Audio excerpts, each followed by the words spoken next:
How you doing? Thank you. Hello. How we doing today? Well, thank you so much for the warm reception and a warm welcome. I want to thank my friends at Gordon Food Service for the partnership and for bringing me out here. What a great event, huh? So right now, I just actually wrapped filming 5 new shows that are on Hulu. So a little busy, not too crazy, just a couple things going on. But, and just really running my factory, right? And why this partnership kind of came over the last year. We've been talking about it. And because I wear both hats, right? I have restaurants, I have bakeries, so I know what it's like to be you guys. But then I also have manufacturing capabilities, so I understand both sides of the coin, right? And I think that that's what gives me the insight. So, because we're big enough where we can do the volume, but small enough where we can be nimble and follow the trends and do the things that are happening, because that's what it's all about, right? It's what's the next Instagrammable thing, or what's the next big thing, or what trend is following on TikTok today. So being able to, I call myself a speedboat because I can navigate quick, where big companies are like oil tankers and they take miles to, oh, you got to make a Dubai chocolate cake? That's going to take a year to make it happen, where I can make it happen in a month and still be on trend. So with that being said, I try to identify the problems of what you guys have. All right, let's start with the first one, labor. Right, we're all in the same boat. You get certain people who care, or certain things you got to do yourself, and you get people who don't. And I've come to a point in my life and I come to Jesus where nobody's going to be you. Nobody's going to care the way that you care.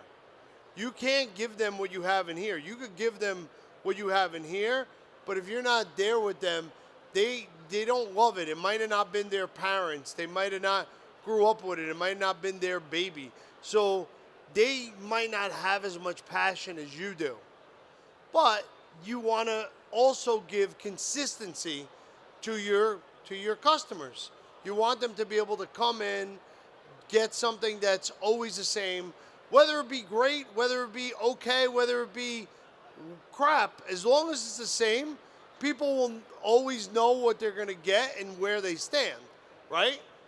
So I try to identify the holes in the market where we make it very easy to do. Take it out, put it on a plate, this, that, and you could do it. Also trying to think of trending flavors, or think of things that are happening in the market. And that's kind of how this all started. So right now, it's funny because when I film, I don't want to say that it's easy, but it is easy.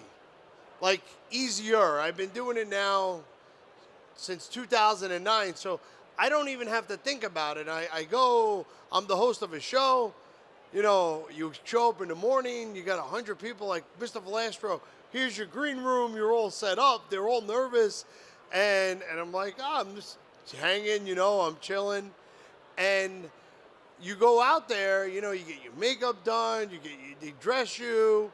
You go out on there and, you have to taste or give your opinion on what's going on. It's literally a piece of cake. I mean, Then I think about yesterday morning when I woke up and I went to the factory at 5 in the morning, okay? Set up every single line, dialed in every machine, looked at every single specific gravity of the cake batter, to the time and temperature, to check the moisture levels. Okay, so that's how deep I'm in it. And I worked until 9 o'clock last night. Okay? but I feel so much more satisfied at the end of the day than being pampered and shooting a show than actually. My wife's like, you're out of your mind. She's like, you are totally. She's like, why did you just not film? I'm like, because this is what I love to do. I'm a problem solver, and I love to be in it, and that's what you guys are. And you know what? I've come to. We enjoy the punishment. We're a bunch of idiots, but we love it.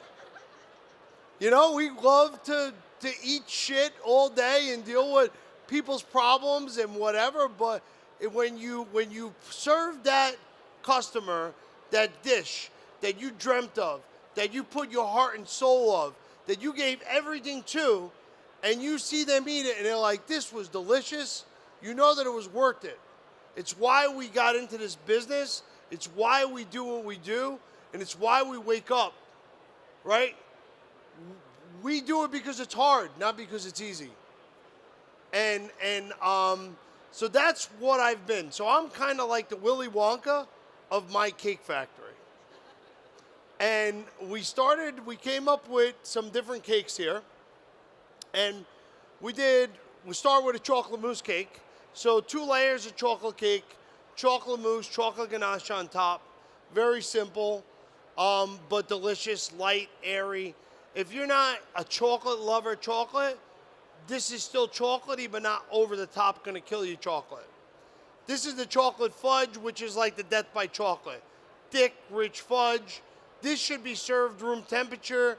This is to be served cold, okay? If you eat a piece of fudge cake cold, it's gonna taste hard.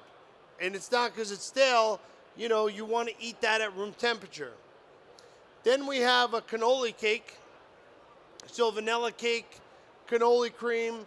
I actually sprinkle the chips on top so that you get a lot more texture. It's almost like a layer of chips rather than mixed in a cream. Because, again, when you mix the cannoli chips into the cream, they melt a little, they dissolve. I want you to bite it and get the perfect texture. Then it's whipped cream, more cannoli cream on top, and then more chips. Then we got the classic Carlo's rainbow cake, which, again, I feel is just fun, exciting, colorful, eye-catching, makes a statement. Another one that's got to be at room temperature, right? Because you want to eat that. If it's cold, it's funny. People complain to me and say, you know, I ate your cake, it was hard. The rainbow. I go, well, did you eat it cold? And they're like, yeah, and it was hard. I'm like, yeah, because there's butter in it. If you take a stick of butter out of the refrigerator and bite it, it's hard. I could put shortening in it, and it'll be soft. So it's about educating the customer and serving it the way it's meant to be eaten, right? Whenever I cook, and I don't fit, I'm more of I'm a professional baker, but a home cook. So when I cook at home, I get so pissed off if everybody's not, I want them to eat it hot.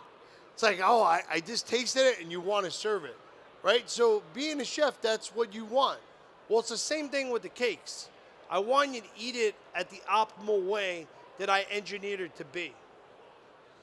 Then we have a classic red velvet, cream cheese frosting, which in the cream cheese frosting, half the recipe is actually cream cheese.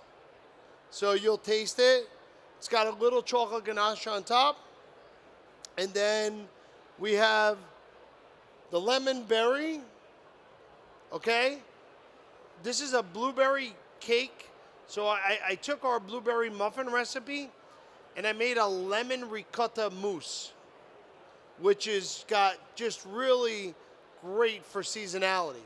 Because I'm thinking like, all right, you want to have maybe a core chocolate or a vanilla or a cannoli, but then seasonality, you want to bring in something for the summer, you know, and try to sell it. And then we have a peanut butter mousse, which the peanut butter is silky, smooth, chocolatey, with a chocolate ganache on top. So very excited about these. We created them all together. I hope you get to try them.